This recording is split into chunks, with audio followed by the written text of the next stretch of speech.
the TBO, Intelligent Transportation Systems Committee.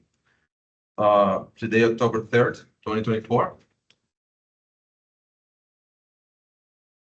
And now we'll proceed with the any introductions on roll call?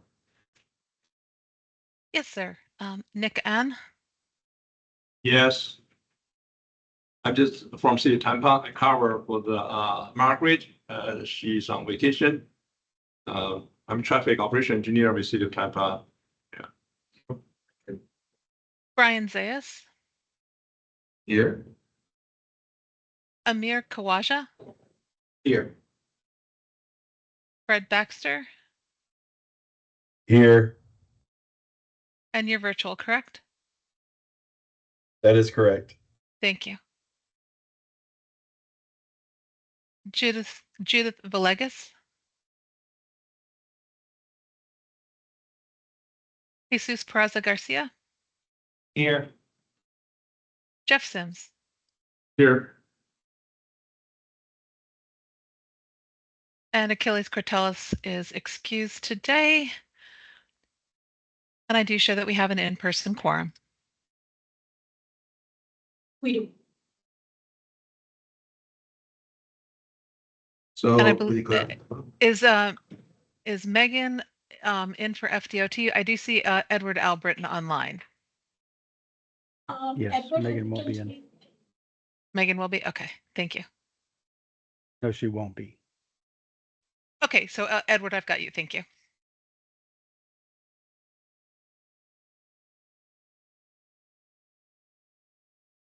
Okay, thank you. So the quorum is clear.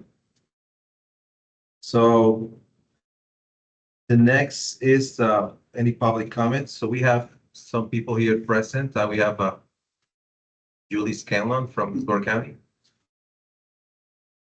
And anybody has any comment?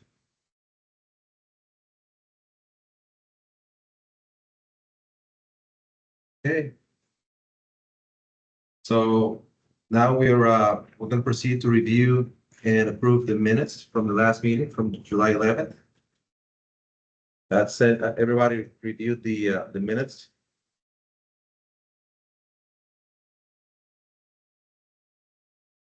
Those were provided in the package.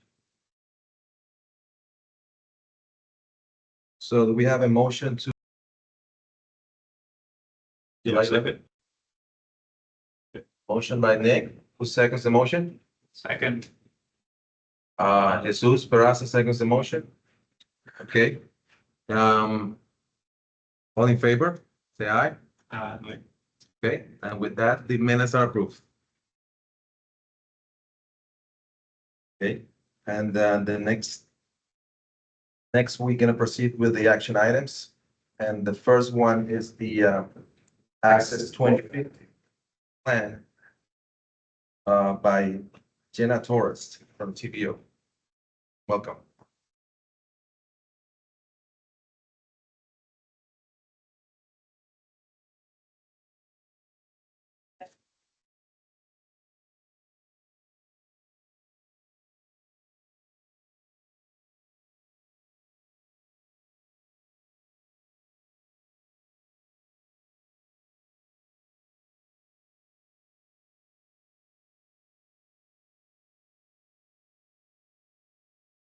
No.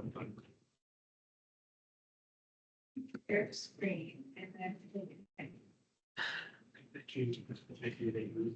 This was like right at the first of the year. I think we had quorum issues. Well, good afternoon. And there's an echo because I did that. Gail, like I unmuted you and then I muted you again and it's getting us some feedback. I don't know if I did that.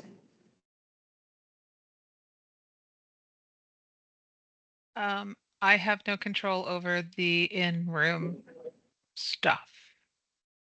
It's okay. I think it's okay now.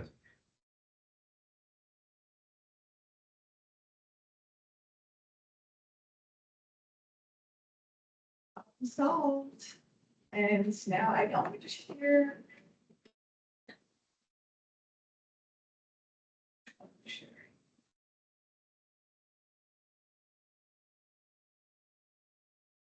Yay, success. But anyway, my name's Gina Torres and I'm the assistant director at the TPO. And I feel the need to subconsciously explain my black eye because I also play very tournament level softball for senior women. So we travel all over the place and I miss them all. Just it's always happened, but I caught the sun, couldn't see it. So that explains that. It's been like a month now, and I feel every time I get bored, somebody hasn't heard that story, I have to tell you. So it's been several years in the making to arrive at this draft of long-range transportation plan that I'm presenting to you today.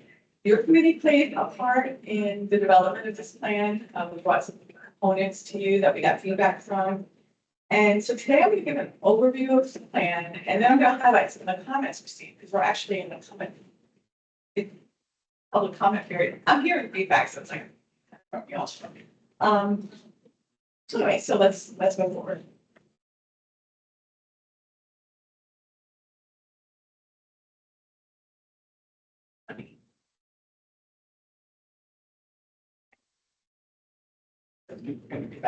So the Access 2050 plans, it's a collaborative process and it follows all state and federal regulations that we have to meet.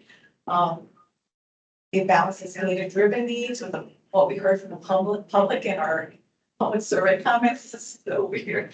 I'm sorry to keep stopping. This is so irritating. I'm going to just put that statement here, and when I'm talking, then it's I hear it. yeah.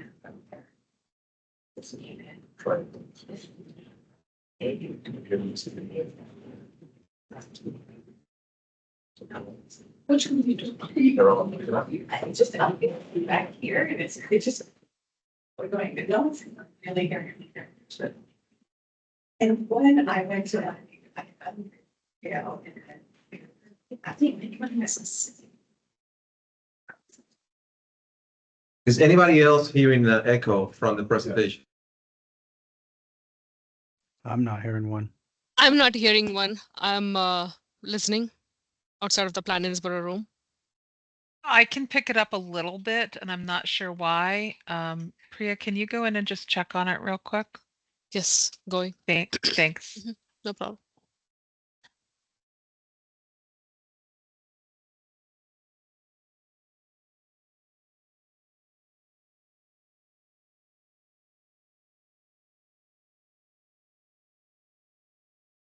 Gina, if you want to keep going, Priya's on her way.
I'm sorry, if you're continuing in the room, we cannot hear you online.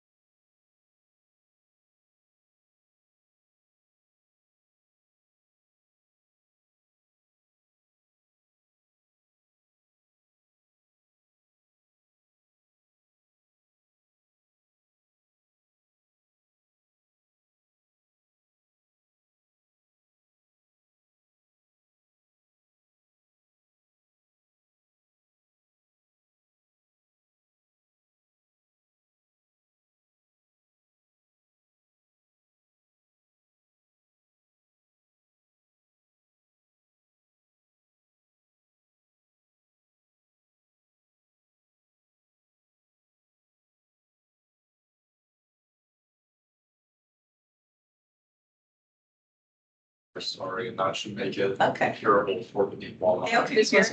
I know, I did, that's why I just want to check online. Thank you. Hey, I was like, that's why I was like, oh, this, everything is correct now. So, Yes, we can, we can hear you. Thank you very much. Okay. Thank you. That's why it was good and it was good. Thank you, everybody. So I just wanted to highlight those components, those different individual components that really fit into this plan. The long-range growth forecast, the needs assessment for congestion management and crash mitigation, that came to the ITS committee. The needs assessment for equity, we had a needs assessment for goods movement, which included the update of the truck plan. That too came to this committee last couple of years. There was one for real choices when not driving, a needs assessment for the state of good behavior and resilience. Had a needs assessment for major projects for economic growth, and you've all heard that one, I think, at your last meeting. There was a revenue forecast, tech memo completed, system performance report, community engagement and public opinion survey results, that also came here.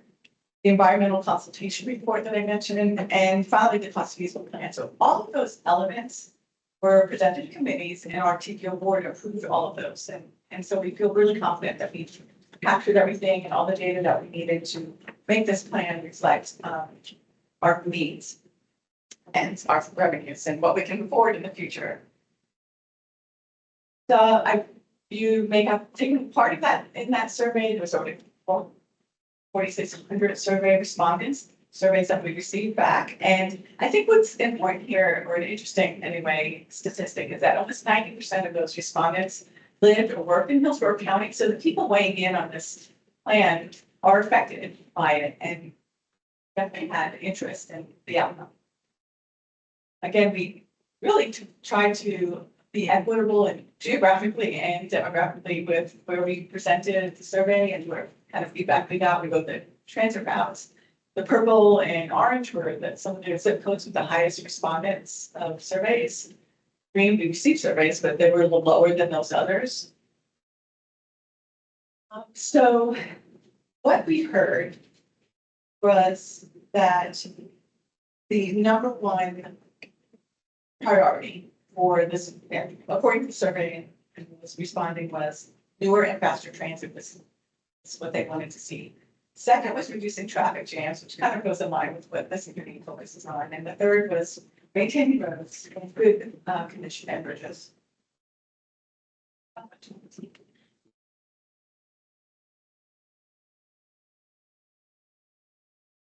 So the needs assessments, and by the way, you may be familiar that we categorize transportation projects into these different 5 categories. We do it in the long range plan, and it follows suit in the transportation improvement program. So we really get down to assigning dollars.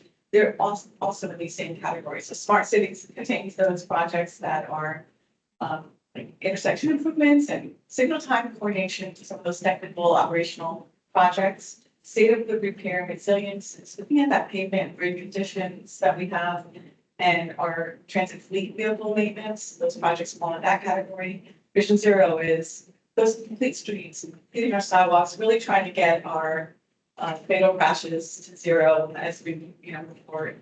Real choices when not driving is to expand the current bus service that we have and to add more trails to the network. And then the major projects captures all of those really more expensive projects like road widenings, intersection interchanges, and also the fixed gateway transit, some of those more expensive transit projects. What I would like to impress upon you is that when we produce these needs assessments, we're trying to apply funding to, in a similar way, when we did this assessment, we looked at our current way of spending dollars for these kinds of projects. So kind of trend spending, what is the county, cities, and states spending on those different projects, and kind of assess what kind of performance we can get out of that current trending spend. Like maybe we resurface roads on the current trending spend every 30 years. And then we also do a second analysis and we look at what if we had more money, what kind of performance could we get out of having more money? Could we resurface those roads every 15 years? So that kind of idea is how those needs assessments were conducted. And it's a little bit more of an art than a science when you're trying to assess what performance level the community wants. So we definitely didn't shoot for the moon and say, we're gonna reduce all congestion, or we're gonna eliminate all crashes, but we definitely think that we found a compromise, with the amount of funding that we expect to have, that we will have make some inroads into those different kinds of performance levels that we hope to see. Based on input from the DOT and our local partners, and actually, the particular board and even our surveys, that our revenue forecasts for the 2050 long range plan are very conservative in that we are not assuming in this long range plan any additional taxes. So we're just using the existing taxes with the exception of the second local option fuel tax, which there was a feeling that it wouldn't probably have moved forward or been embraced by the community. Our board didn't ask us to. So although the almost $18 billion that we think we'll have over the next 20 years, it sounds like a lot of money tends to be on the kind of more conservative side of things. For example, in 2045, we had an assumption of that sales tax. So we had a lot more money kind of to play with and apply to those programs, future projects.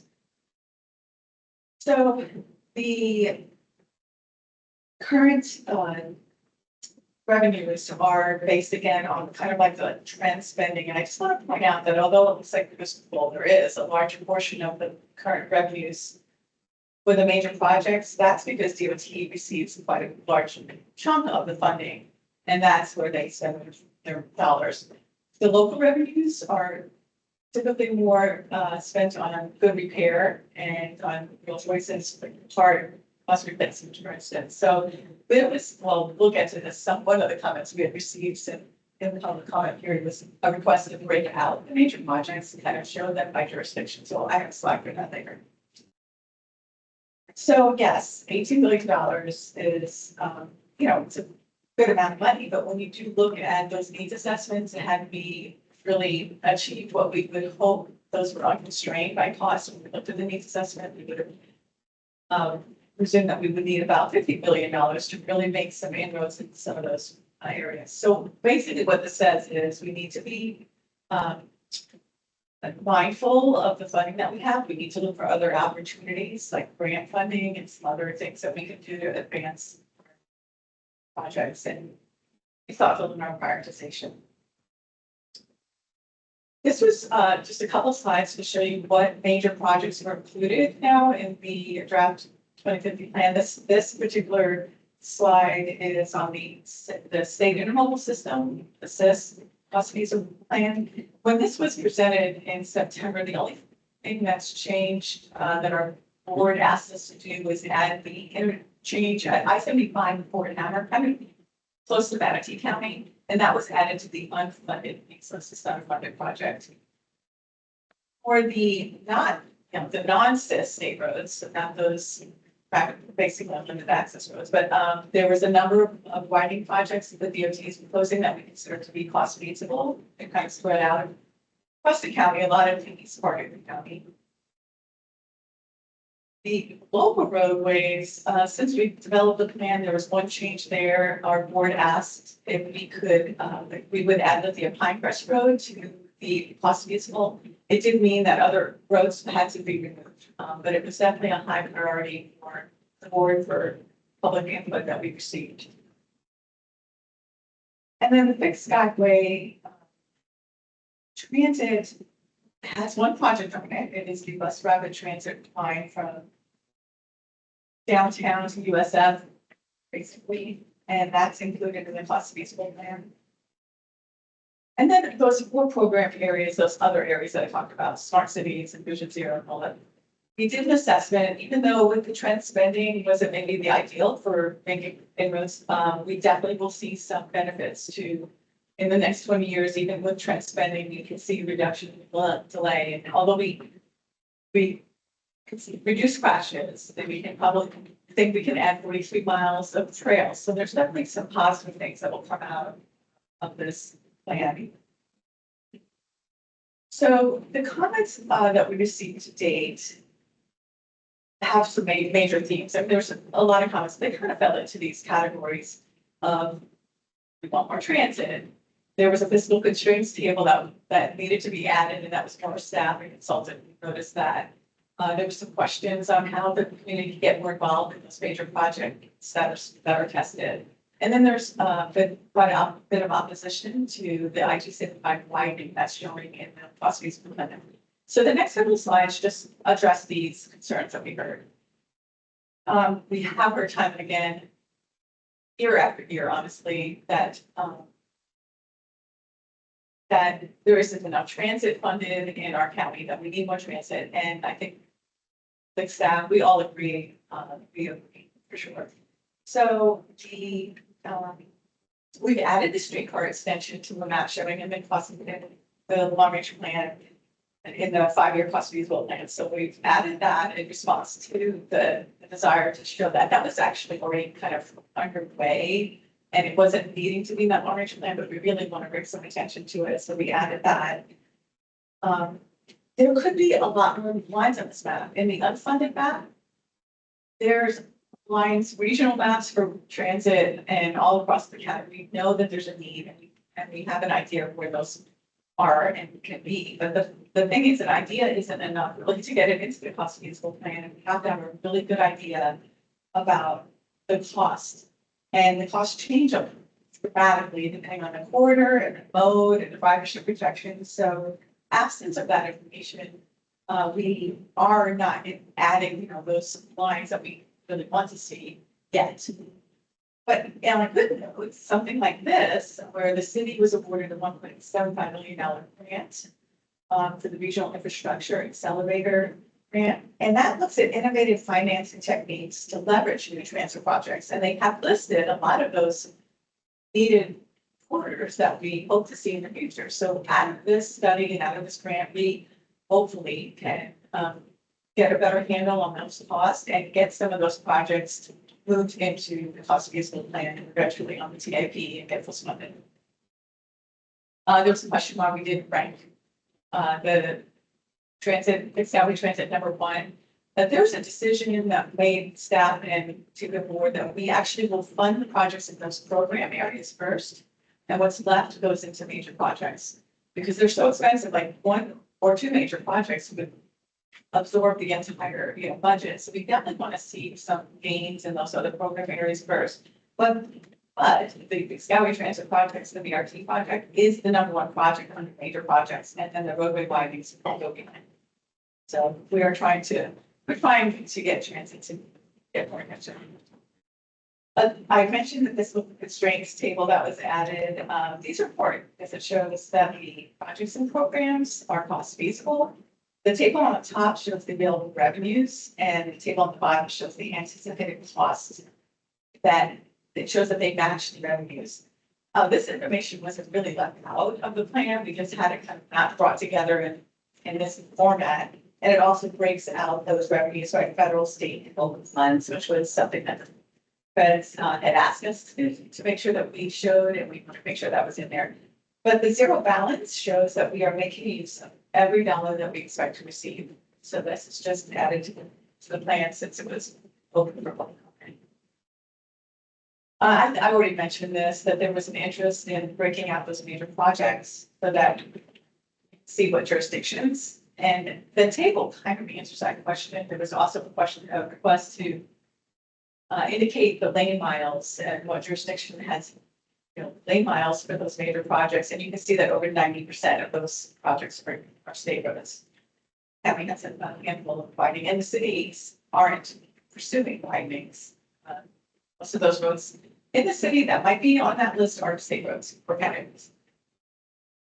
And then last, I wanted to make sure that we address that interest that we heard from the public. How do we have more influence? And the major projects, the needs assessments, you actually heard that one back probably in February, I think. How we get those projects to be tested in that regional model. And we came to committees could have recommended a roadway.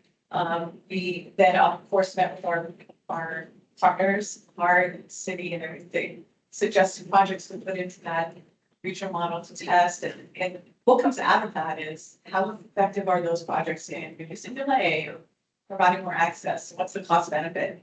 So those data points, along with what the public said about all of those in that survey, get fed back to the TPO board. But there's opportunities, and two other things just to mention, this is I think I have one more slide. That we do meet with the jurisdictions post LRTP adoption to try to help move forward some of those projects. Like, for instance, that we're gonna be meeting with the county, and we can talk about the progress that's kind of just been added here. How can we get that moving forward? So maybe even before the next long range plan, which we update every 5 years, there might be some progress on that, and it's made its way into the TIP. But there's more opportunities for the public.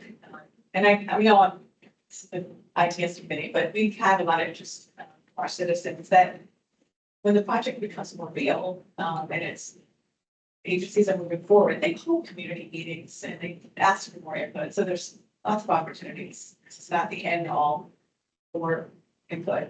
The last slide is just to kind of address that 275 widening project. That project has been in our long range plan for many years. It was in the 2040 and the 2045. It's in the 2050 now. I guess it got a little bit more attention because it was also in the transportation improvement program for many years. But in June of 2021, the description was changed from a capacity project to adding sound walls. And at the time, a lot of the attention at the time was kind of on the interchange with I-4. So it was taken out of the TIP as a capacity project. But this year in June, there was a motion made by the TPO and approved to describe it again as a capacity project, a widening project. The next month in August, the TPO board member did try to get the board to consider, let's have a workshop. Let's see if we really need to have this in the plan, but that motion didn't pass. So this actually in September, we as staff prepared, actually the shop had a lot to do with it, a letter of comment to the DOTs that strategic minimal system plus feasible. There's a letter of comment that we provide on their projects, and IT-75 was the project that one of the projects that we commented on, and we kind of acknowledging that that's probably moving forward, and if it does move forward, would they to try to emphasize the importance of maybe including transit lanes or helping to fund bus rapid transit project. So maybe getting some things out of, and keep the noise walls, getting some things out of that project. So that's kind of the state of that. Last night, the Citizens Advisory Committee did move this document forward, but they removed that particular line item. So we're at the point now where I turn it back over to you. If there's anything that you would like us to clarify, if there's anything you'd like the TPO board to hear, some share of the TPO board, or if you'd love it, to just recommend that the TPO board adopt. 2050, sorry, access to the. Thank you for the presentation. I do have a question. So the needs are 47 billion, right? And the expected funding is 18 billion. Right. So if more funding were to be made available, which areas then will be priority? Right, and the feedback that we got in surveys from the community said that they ranked, so we have a ranking of like smart cities was actually, I think that's number one.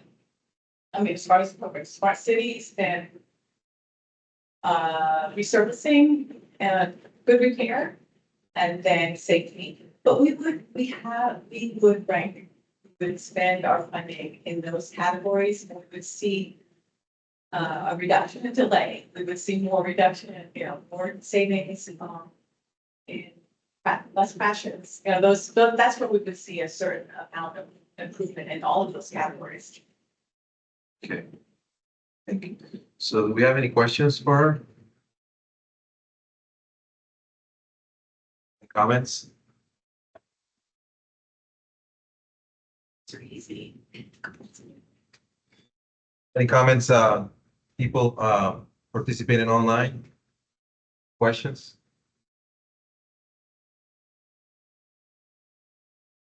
Okay. We just need a recommendation. Yes, so do we have a motion for the recommended action to forward the final draft? So moved. So should I read it out loud? Okay. Motion to forward the final draft Access 2015 plan to the TPO board for adoption. So Jesus Pedraza moves forward. Anybody seconds? I'll take it. Mir seconds the motion. All in favor? Yeah. Say aye. Aye. Anybody, no? None here. Anybody against it? So with that, then the motion passes. Thank you. Thank you. Next in the agenda, we have the tip amendments by Elizabeth Watkins. Good afternoon, ITS Committee, Elizabeth Watkins, TPO staff. And the action before you today is to consider 3 amendments to your transportation improvement program. And for those of you that are new to this or maybe need a refresher, what the transportation improvement program is essentially a 5-year schedule of projects that the TPO boards, through its committees and the board, have to approve in order for those projects to receive federal funding. So the first project is US 301 at Sims Road intersection improvements. What this entails is a reconstruction of the intersection of US 301 and Sims to use rigid concrete. So there's a higher upfront cost to using rigid concrete over asphalt, but the maintenance over time, the delay and the interruption you don't have to resurface as often. So there are significant savings on the back end. It's also been proven to be safer with heavy rain events and that sort of thing, easier to navigate through the intersection. The other components of this project also include 2 new signals. And because you are the ITS committee, I thought you might be interested to know that the first signal is at Shady Preserve in US 301. That will be a box span. So it'll have 4 poles and 4 span wires.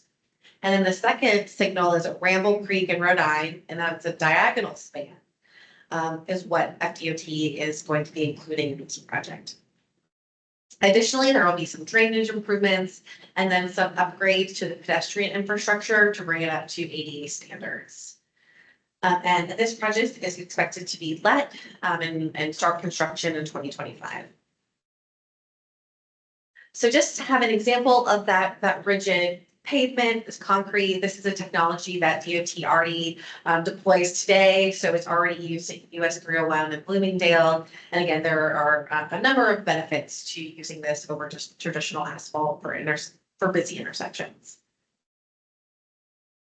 So what does this relate to the TIP? Well, in the TIP, additional 3.8 million is needed for construction, and that cost increase is largely due to unit costs that the whole industry is seeing, as well as the addition of those signals increase the needs of the project and the funding requirements.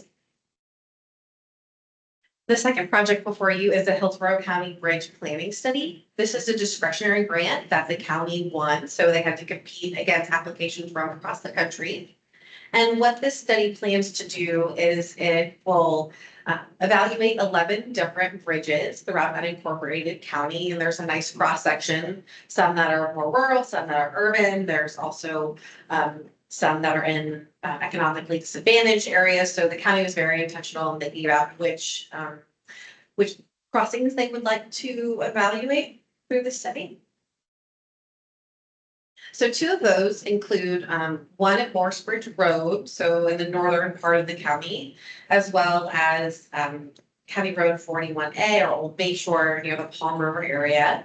And these are 2 of the facilities that are need for study. So some things that may be considered include geometric design, adding bike ped accommodations, and other sorts of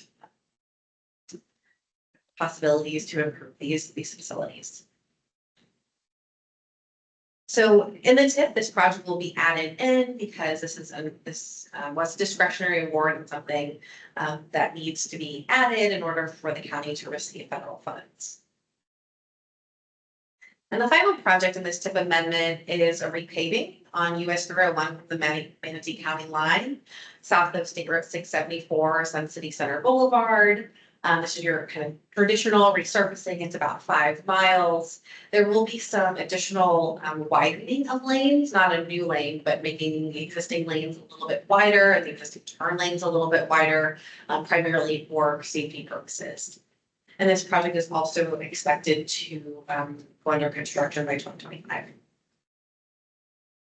So this project, like the first one is needs additional funding, 2.4 million for construction and 1.5 million for right of way to accommodate those wider lanes.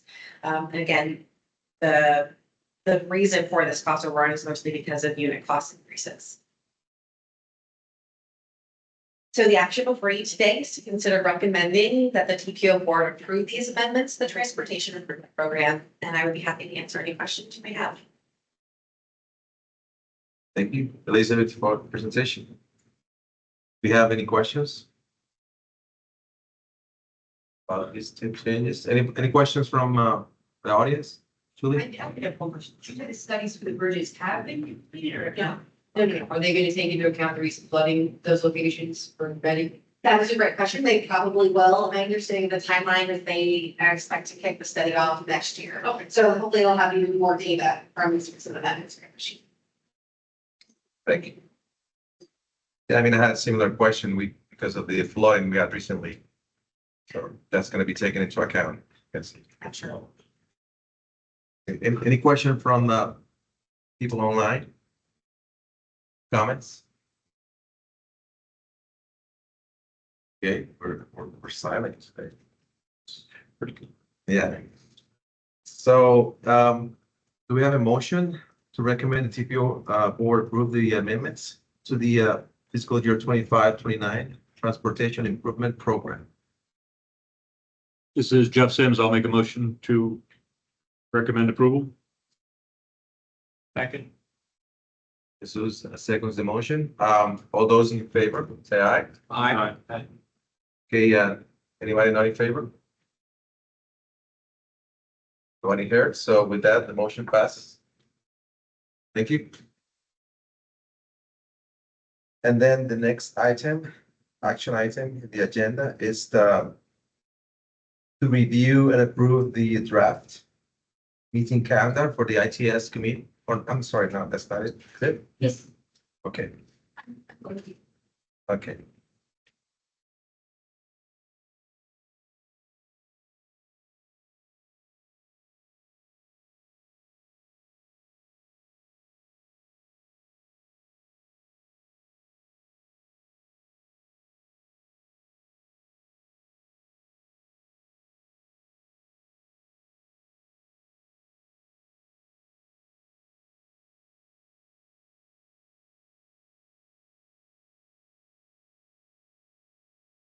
Good evening.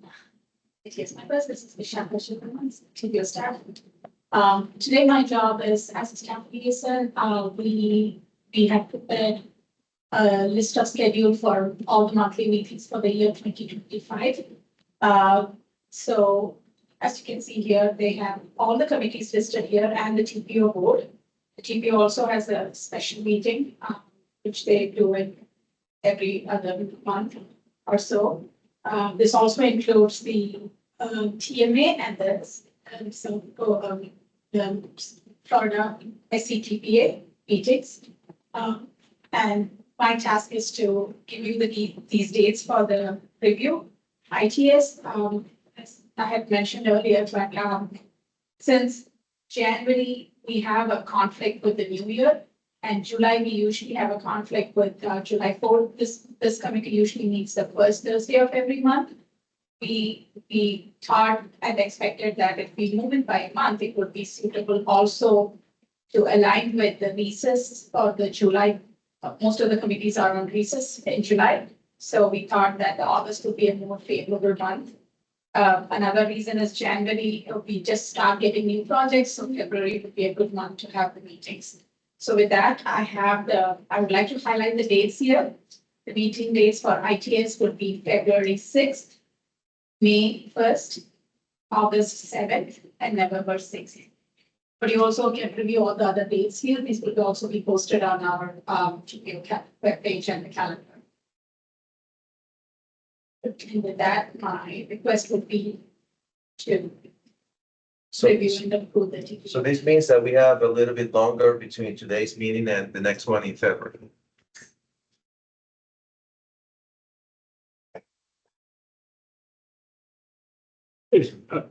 I have one minor issue. I mean, I feel like it's individual, but like on the May 1st meeting, that happens to be, we always host our largest agency event downtown on the first Thursday of May. So I would be unlikely to be available, and probably because it's all hands on deck, my alternate would not be available. So we would probably be absent from that meeting. I'm just putting it out there. Would hate to have to move the meeting just for us, but I do know that that will be a conflict.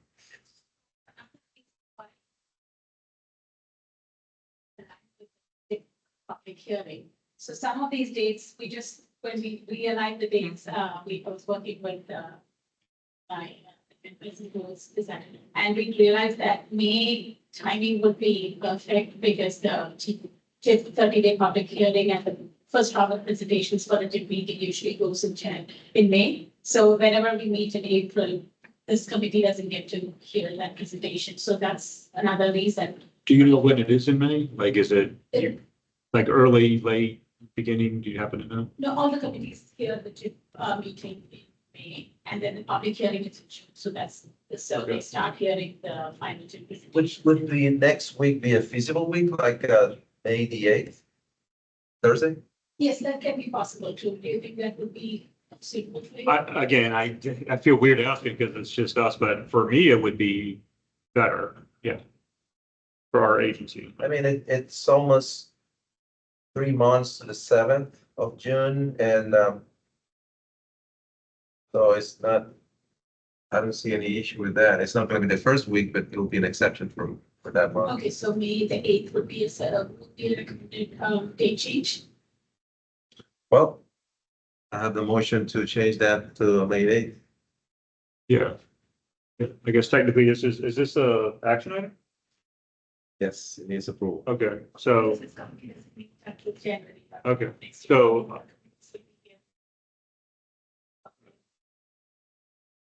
okay, so I'll make a motion to approve the schedule with the amendment of the May 1st date for ITS to May 8th. Second. So it's always Thursday, is that correct? Yes, sir. 1:30, right? So 1:30? So it will be, instead of May 1st, it will be May the 8th, Yeah. which is the second week of June. So the reason why we keep it in the first Thursday is because the board usually meets on the second Wednesday of the month. But if the first happens to be a Thursday, I think I think the dates would work. So we try to keep the presentations before the TPO board meeting for that month, so you get to hear it before it gets approved at the board. But I think date would work because May 1st is a Thursday, so I think. Okay, I think it's fine. Yeah, that's, yeah. so let's vote. So do we have, anybody in favor of approving the calendar with the modification of May the 1st to May the 8th? Say aye. Aye. Anybody not in favor? So with that, we're gonna approve the motion and approve the calendar for 2025. Thank you, sir.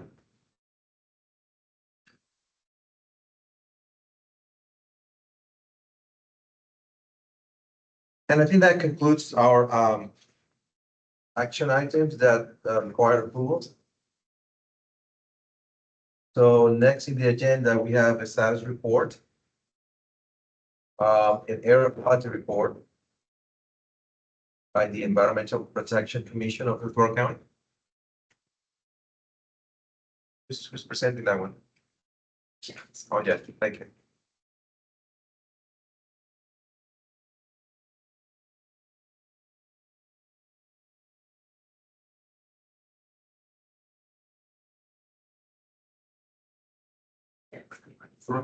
So I can leave, right? There's no more vote. Yeah, I haven't had any emergency, so I need to get a card. But there's a those things in the state, so it's actually report. Yes.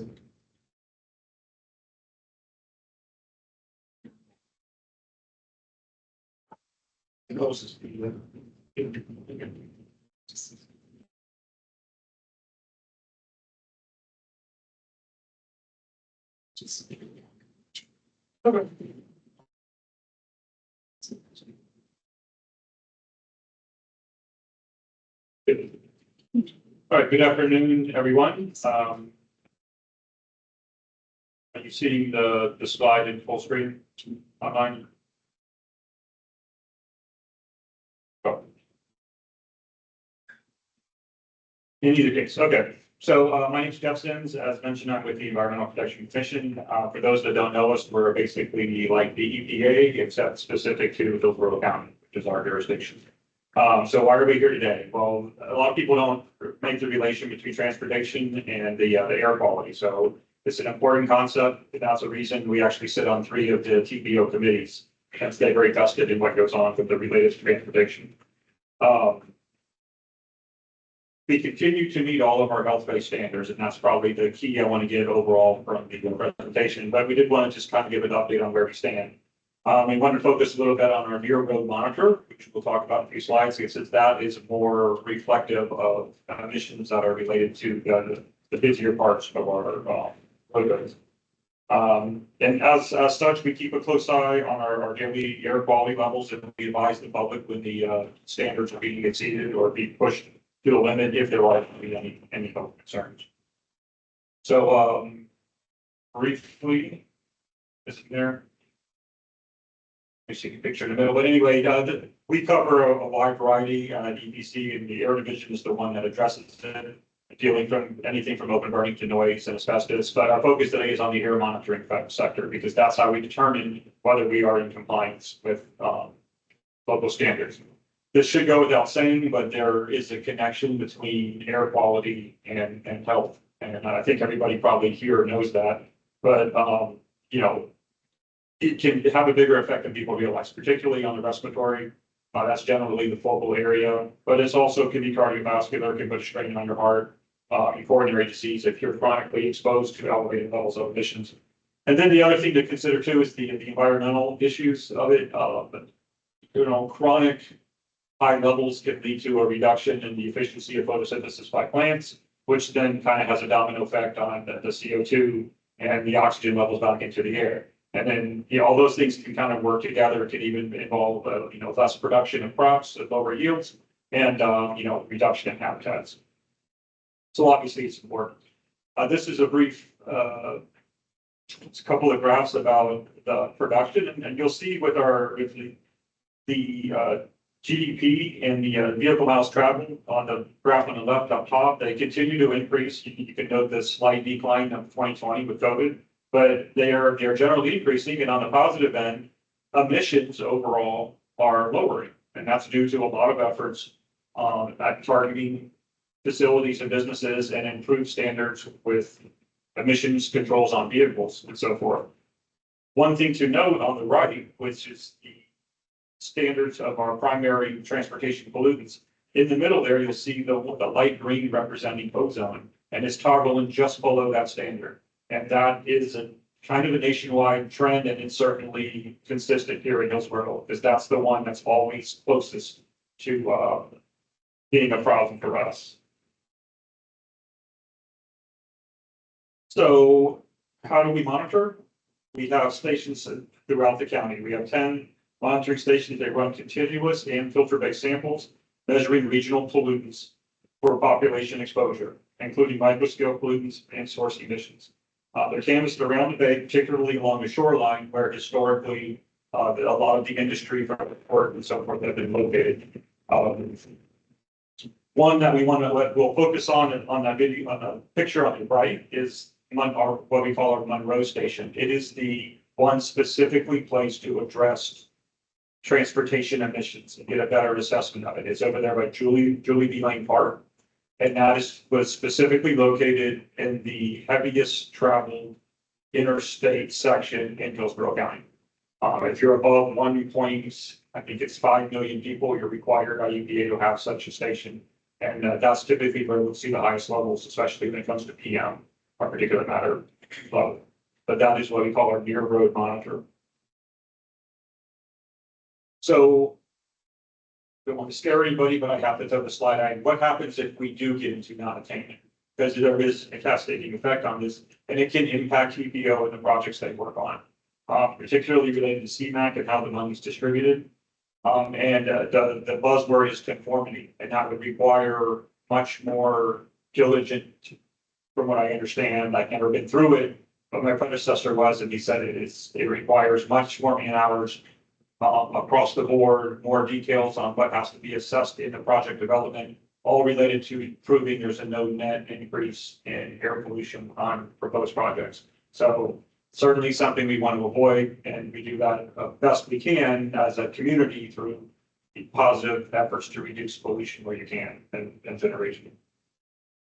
So the good news, I had to do that slide. The good news is we are in attendance for every primary criteria pollutant that we monitor. The first 4 are the ones mostly associated with transportation. And all of these can be harmful to human health at elevated levels as described. But again, these are all health-based standards, and we are in compliance with all 6 of them. And with that, I'm going to focus on 2 of them. And because these are the 2 that are most significant in Hillsborough County. And the first one is PM 2.5. That's particulate matter. It's the non-gaseous hard particles. But in this case, it's 2.5 microns, smaller than the size of a human hair. These are the ones that can have propensity to get deeper into your lungs and be more problematic. They just don't get filtered out in the natural, more obvious way. In this standard, in May of this year, it was reduced from 12 micrograms per cubic meter to 9 micrograms per cubic meter. So for transportation, I would relate it primarily, I think the biggest contributor would be diesel emissions, but then there's other things from just emissions from normal vehicles and brake dust and tire wear. All of these can have contributions from the transportation sector. And this is a pollutant of concern to people with asthma and lung disease and to already overburdened and vulnerable populations, including many communities of color and low-income communities. You're typically located nearby these major thoroughfares. So this map displays the latest design value, which is run over a 3-year period between 21 and 23. And it demonstrates that we are within the more stringent standard that was established earlier this year. However, we are at 7.4, the standard is 9. It's not like we're tremendously under it, but if you look across the state, we're not a great outlier, and there's a couple that are higher, and it is an annual number, so it takes a lot to move that needle. So we feel okay on this one, but we have to recognize that we're a lot closer since they lowered that standard. But the other focal one, and this is the one that historically has always been the case, is ozone. Ozone is actually a secondary pollutant. It is, well, first of all, I think most people know this by now. Some people, there's 2 types of ozone. The one way out in the atmosphere that's helping protect us by deterring some ultraviolet rays. And then there's the bad ozone, which is created at ground level and can be harmful as being ingested as respiration tubes. So then we're talking obviously about the bad one. And it is a secondary pollutant. It's not emitted directly, but it's formed between VOC and NOx, which are criteria pollutants, and then in combination with sunlight. So as such, this is definitely more of a meteorological based pollutant and based on the topography of the land. So we have ozone seasons. Transportation more or less moves at the same levels all year, but the sunlight and the intensity are higher at certain times of year. Summer is usually not an issue because we have rains and winds and everything gets stirred up, but late spring, April and May is our hot months. Everything, there's not much rain, it gets drier, a cold front comes through and it can just spike the numbers. And then the other time is really right now, September and October. And interestingly enough, we actually had an exceedance yesterday, which was a surprise. We were not tracking that, but that I think it's the remnants of the storm. Everything got really dry. There was nothing. There was no overcast conditions. And then late day yesterday, for just a brief time, we actually tripped over the level. definitely was a surprise. We're not projecting that any further, but, it just really is influenced by the weather. But it's also by the concentration of emissions. So that's where the transportation levels come in and other contributions that you see on the right. It's not just transportation, but historically, it was a smaller contributor, 25, 30%, and it's now more like half because industry is improved. So, again, efforts that should be made to try to improve it where we can. And this is where we stand with our design values on ozone. We're actually better than we were a few years ago, so that makes me feel good. But if you notice, our latest one, we're at 66. We have 4 monitors that all are measuring ozone throughout the county. The Gandy site has been the one that's spiked yesterday, and it's been the one that seems to be most problematic. It's located on Gandy, off of Gandy, right before you leave Tampa at the St. Pete. And that one, for some reason, seems to have been more elevated in the last couple of years. Again, tied to transportation, mostly, there's a lot of thought about it drifting across the waterway to get there. In any means, so we're at 66, we're a little bit under standard, we're good, but if you study that map closely, you'll notice that 66 is the highest in the state, and that has been consistent. Tampa consistently has the highest level of ozone. And again, some of that's based on meteorology. We're a little insulated. We've got the bay. We don't get the offshore breeze quite so much, and then we get the intensity of the sunlight. So all these things can contribute. But this is one we monitor real closely. If we do spike and go over, we will issue advisories and so forth. So, just some general considerations we always talk about to the board, to TPO. Most of these are obvious ones that are already the goals. You try to reduce congestion, thereby reducing idling. The less idling, the more emissions that are in a concentrated level. Promote alternative vehicle use, electric vehicles and so forth that don't have those emissions. Public transit, again, things that carpooling, things that should reduce overall factors. This is something that, we try to do, leading by example. We have an alternative fuel fleet, electric vehicles. I drove one here today. We have charging stations on our site. We have some programs where we allow staff to start their day because their route is near, their inspections is near their home. They don't have that secondary drive to work to get a car to drive all the way back. We try to work out ways to minimize the miles driven. So, small things that can add up to what we search for. And then, but the end result is, I want to make it clear, overall, our air quality is good. We have very few of what are considered unhealthy days that are above the standards. And you can see the trend. A lot of that comes from improvements in the industries and with the utilities and some of the other large plants that have to add controls over the last 20 to 30 years. You can see our days are less. We only have a couple days a year. So generally, we do have good air quality. When we do have a bad one, we will issue advisories and through the website and release to the media. So that covers the air quality briefly. I wanted to talk about our community air monitoring network. I say our, it's actually really TPOs. This was something that started in 2020. Some residents or communities expressed concerns about air pollution near the interstates. And TPO, Technical Advisory Committee, was actually the one that suggested a pilot study be done to explore the use of air sensors near these interstates areas.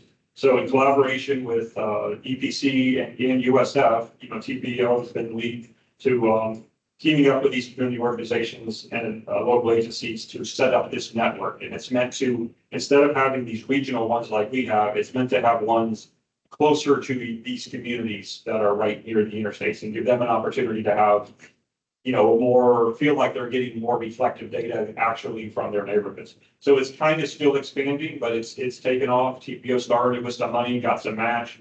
Now there's been more money contributed by EPA. So it's a very positive program. It's been received very well. And we're hoping that over time, the acquisition of this data is going to be able to provide more useful information for rulemaking and so forth. So we just recently had their community meeting. It was like 2 Sundays ago, I think. It was part of the World Free Day event, World Car Free Day event. It's on actually September 22nd over at Encore Park here in Tampa.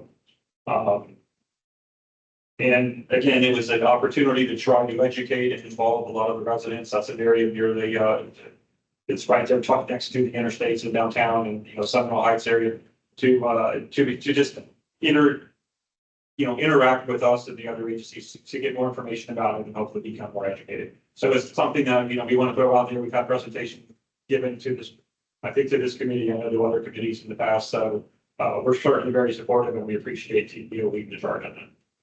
So with that, that concludes what I have to say. Open for any questions that anyone might have. Thank you, Jeff. Very good.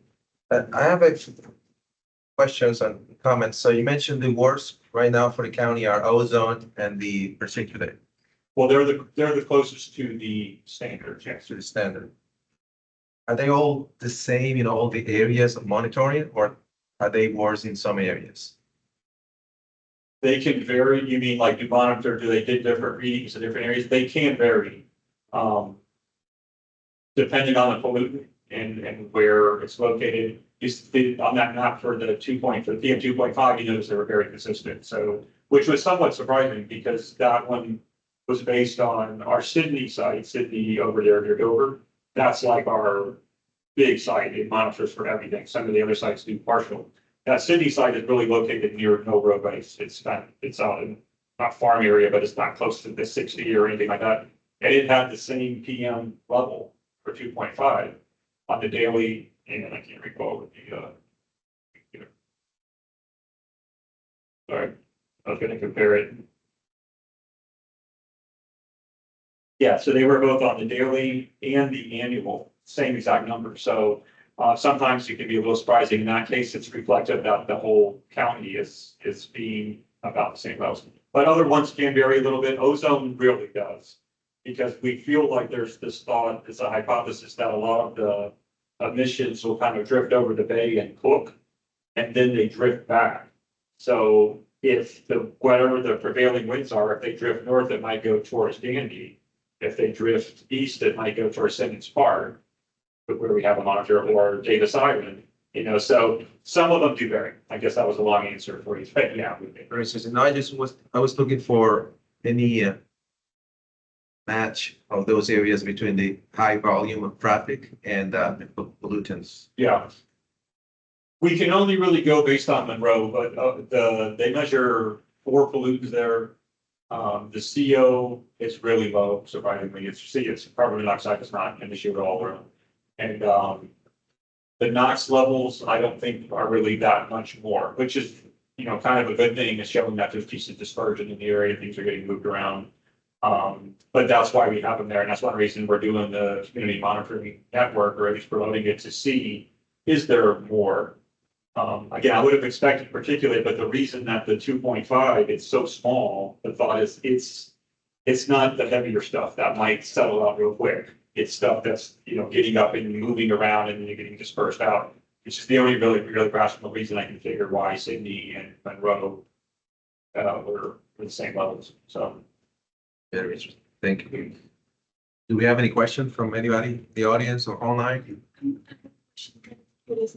Are these reports automatically generated and does the public get to view them? Most all the data is, I'm not the expert at power monitoring, obviously, where you tell you everything, but everything gets reported and then uploaded to EPA, and it goes on, I think, the DEP website. So all of the data, I would say within so many hours is available. The AQI, which is the measure of our, projections on whether we're going to potentially have concerns, we generate that every day. And if we're projecting an elevated level, that's what the media refers to. If they say tomorrow we expect high ozone levels and something, so they do that based on looking at the weather conditions for the next day, and so forth. So yeah, that data is out there. I don't know the link to get from it here. It's there. And you just mentioned about the post-storm increased surge that you saw yesterday. Yeah. Or was it because there was so the clouds, does it make the ozone number go down? Yeah, because it reduces the intensity of sunlight. Because again, it's pretty scientific, even beyond high level, but that's just enough, or the weather's cooler, it tends to not be as big an issue. Although really it's about the intensity. That's why April can be really comfortable, and all of a sudden you'll notice, and usually it's on a day that's bright, especially bright, location of where things are related to one another. And it's just, it's a study in meteorology really, but I don't want to dismiss it. Like doesn't matter how intense it is in, just making up some way, the center of the state, that's not Orlando, you're probably not going to have an issue because their emissions aren't there to get hooked, so it's because we're concentrated a lot based on transportation, a lot based on industry. And then you combine that with the meteorological aspects. That's why LA is so bad. From what I understand, a lot of it is because the way it's designed, and then they have the elevations nearby, so the air is guarded and it just sits. There's no movement of the air, so it's just the concentration's concentrated. The sun is beating down on it, and it just generates and generates and generates. We at least have the movement of air. That's why in summertime we never have it. Thank you. Also, so the data is available in like any GIS map, Honestly, don't know. I think there are some mapping aspects to it. I know the raw data is out there and available. I just don't know how they format it. I'm sure I know DEP takes some of the data and it'll post, based on what's submitted from each region of the state. I don't know how quickly they do it. That's a Very good interesting. question. Very good. Because I have to give this same presentation to a couple more committees, so that's one I'm going to be ready to do. Very good. Thank you. Okay. Anybody else has a question? Thank you, Nick. So I think we have now the next status report is for artificial intelligence, AI, to enhance the vulnerable road users. DOT 267. Hello, is my audio coming through? Yes. Okay, great. I should be also sharing my screen. But my name is Andrew Gray. I'm here on behalf of the Florida DOT District 7 Safety Office. I'm their interim bicycle and pedestrian safety program manager. I'm also a consultant for them from JMT. Today I'm going to be talking about some of our use cases for AI to help improve vulnerable road user safety in the district. So let's see, get this going. So our first project that we were able to use AI was the Tampa Heights Mobility Project. We were doing some investigations on whether or not we could add raised crosswalks. So in this project, we use AI to determine how many pedestrians were crossing the roadway at a crosswalk and whether or not they were activating RRFBs. But the Tampa Heights project is an upcoming corridor improvement project on Tampa Street and Florida Avenue. It's going to repave the road, install some new signals, repair drainage infrastructure, and also make some complete street safety improvements. It's also going to support future planned projects by HART to add bus rapid transit. So during the design process for this project, the safety office was investigating the possibility of whether or not we can add raised crosswalks to the project and also just add more crosswalks in general. So what is a raised crosswalk? It's essentially just a speed table that spans the entire width of the roadway at a mid-block crosswalk. The DOT can install these on a roadway if the target speed is 30 miles an hour or less. They have been shown to reduce pedestrian crashes by 45%. Some of the benefits of raised crosswalks are they're going to elevate the pedestrians to be more prominent in the driver's field of view. It's going to allow the pedestrians to cross the road at grade with the sidewalk, and it's going to reduce motorist speed and increase their yielding. So during our study process to see if we were going to add these raised crosswalks, we investigated the existing crosswalks on the corridor. So we collected 72 hours of video data at 2 of our existing crosswalks with RRFBs. This data was then processed by Cutter at the University of South Florida using their AI, but was later followed by a manual review. And we wanted to see how many pedestrians were crossing the roadway and whether or not they were activating the RRFBs. So in this video, you're going to see a pedestrian cross the road with the RRFB activated, and at the top left, you're going to see the counter go up for RRFB on. I'll play that one again. So the same one again. RRFB counter went up. And in this next video, you will see the pedestrian cross the roadway with the beacon not going. And you can see the counter for RFB off went up. Play that again.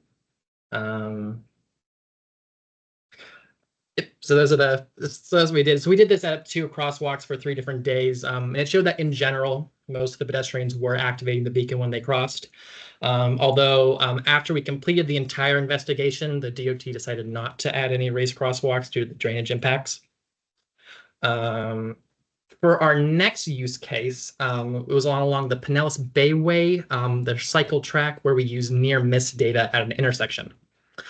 So during a repaving project that was completed in fall 2023, the DOT added a 2-way separated bicycle track on the Pinellas Bayway in Pinellas County. This was a pretty significant addition for us because it closed a 2-mile gap for non-motorized travel. It connected Fort DeSoto to the Pinellas Trail. After construction, the public had expressed safety concerns, particularly related to near-miss events between drivers and bicyclists at driveways and at the intersection. So our safety office went out and collected some video footage at an intersection to determine what extent these near misses were occurring between bicyclists, pedestrians, and motorists. So I'm going to show you a video here. This is going to be a 3-second time to collision. You're going to see the bicyclist travel through the intersection, and then there goes the motorist. So that intersection point here, there was 3 seconds between when the bicyclist was there and the motorist traveled. So, I mean, you can clearly see in this video that the driver is yielding to the pedestrian. I'll just play this one more time. And then in our next video, you are going to see sort of the opposite, where a driver is going to go through the intersection, and there goes the bicyclist. So we use the 3-second time to collision because that was the lowest time we observed. If there were any shorter times, that would have probably flagged us that we might need to do some improvements here. But because there was nothing really shorter than 3 seconds, that showed us that the drivers and the bicyclists are behaving how they should in a safe manner. So that we were able to take this data and share with the community to show them that people are behaving how they should be on the corridor. And our last use case, we used AI to determine the proper stopping vehicle behavior at a signalized intersection following the implementation of high friction surface treatment on Hillsborough Avenue. So what is high friction surface treatment? It is a layer of durable anti-abrasion and polish resistant aggregate that restores or enhances the friction and skid resistance of a roadway. You can apply this in a variety of different locations. For example, a horizontal curve, an interchange ramp, if you have an intersection with high speed approaches or the approach is at a steep downward grade. Also, if you have a location with a history of rear end failure to yield, wet weather, or red light running crashes, and at crosswalk approaches. So this image on the left, you can see the automated application of the high friction surface treatment. And then on the right is an image where you can see where it has been applied. That's that darker pavement. The bottom left, you can see where it is not applied. And then a little zoom in on the right with the pen to scale. So we applied the high friction surface treatment at this intersection in order to reduce the stopping distance of our vehicles and reduce their improper stopping behavior. So you can see before, oftentimes we were observing vehicles stopping inside the crosswalk, which is beyond the stop bar. And the goal of the project was to get them back behind the stop bar and to not encroach into the crosswalk. So once again, we went and collected some video data at Hillsborough Avenue and North Central Avenue, and this is just west of 275 and Seminole Heights. Once again, we used Cutter at USF, their AI plus a manual review to measure the stopping behavior. And on the image on the left, you see the expected stopping behavior. So our AI detected this as proper behavior for stopping. And then on the right, you can see the vehicle encroaching into the crosswalk. And this is what was flagged as improper stopping behavior. We collected this video footage for 1 month, 9 months, and 14 months after the implementation of the high friction surface treatment. And it showed that there was a 63% overall reduction in improper stopping behavior. And also wanted to note that this observation did occur during the COVID-19 period. Also, our district was selected as an awardee for the National Roadway Safety Award for this project by the Federal Highway Administration for demonstrating the effectiveness of the high friction surface treatment and improving stopping behavior. So as a picture of our safety program engineer accepting the award with the former FHWA administrator. That's it for me on AI, but want to leave the safety message to be sure to be traveling the speed limit and keep an eye out for motorcyclists. Does anybody have any questions? Thank you, Andrew. How many questions? Any questions? It's very interesting what you can do with analytics and machine learning. Thank you, Andrew. Okay. With the AI near miss detection, do you find a pattern? I mean, is it what would be the safety treatments that you could probably do? So at the intersection where for the near miss where we applied it, there is a mid-block pedestrian signal. You can kind of see over here on the right this crosswalk. So that's just adding a crosswalk on what would be the north side of the intersection. If we found that the collisions, the near misses were occurring more often, we would possibly look into signalizing the entire intersection. So that's going to make everybody need to stop and provide a proper clearance interval for everybody so they can be separated at time.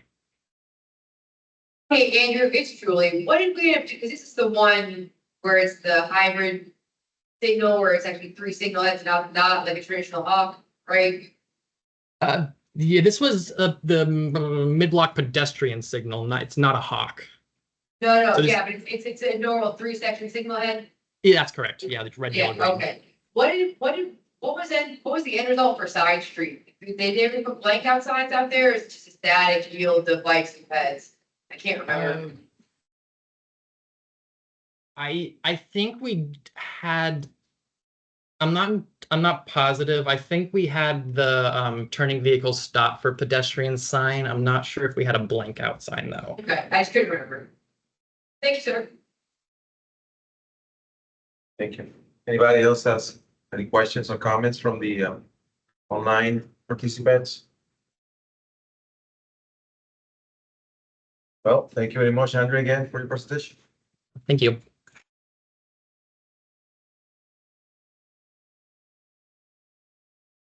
So this section is for all business and new business. So if anybody has any anything to bring to the committee, any new topics or anything interesting, the conference, new technologies or new projects that will be of interest. It's been a calm group today. Hope it's not me. Okay. Well, with that said, I think we can adjourn today's meeting. I appreciate everybody's participation and thank you very much. Thank you. Thank you. So the meeting will be adjourned. Thank you very much. What do you think? Yeah, thank you.